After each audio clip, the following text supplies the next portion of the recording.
Fabien. DKL, les conseils de Patrick Grimm, comportementaliste animalier et éducateur canin. Alors comment est-ce qu'on réagit face à un chien qui est réactif ? Dernière solution que vous nous proposez aujourd'hui et pas des moindres, celle de faire appel à un spécialiste du comportement, Patrick. Oui, parce qu'il y a des situations qu'on ne peut pas gérer soi-même. Il y a beaucoup de gens qui malheureusement surévaluent un peu leur capacité à gérer ce genre de situation.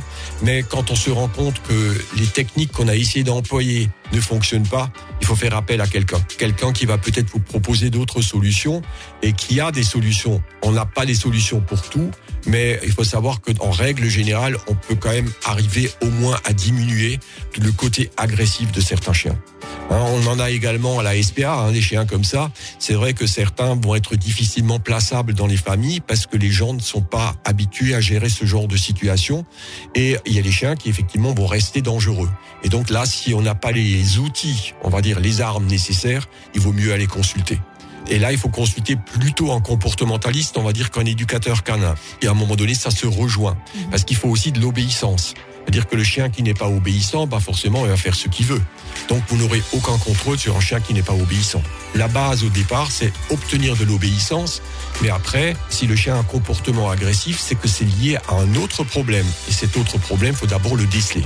La plupart du temps, comme on l'a dit, c'est la peur. Donc, un manque de socialisation ou un chien qui a eu une mauvaise aventure avec une mauvaise expérience avec un autre chien. Et là, c'est des traumatismes qui sont ancrés. Et quelquefois, il faut dire les choses telles qu'elles sont, on n'arrive pas forcément à les enlever. Alors vous disiez, il faut faire appel à un comportementaliste plutôt qu'un éducateur, même si à un moment ou à un autre, les deux peuvent se rejoindre. Est-ce que la solution, c'est pas d'appeler quelqu'un qui soit à la fois comportementaliste et éducateur ? Oui, c'est Non, je dis ça parce que j'en connais un pas mauvais. Ça existe, effectivement, ça existe. La plupart du temps, de toute façon, quand on fait ce type de formation, on a d'abord commencé souvent par une formation d'éducateur canin, et puis ensuite, on va se spécialiser dans le comportement. C'est souvent deux axes de travail et une est souvent dépendante de l'autre. Donc très important de connaître ça. Bon, Patrick, vous faites les deux. Comment on vous joint ?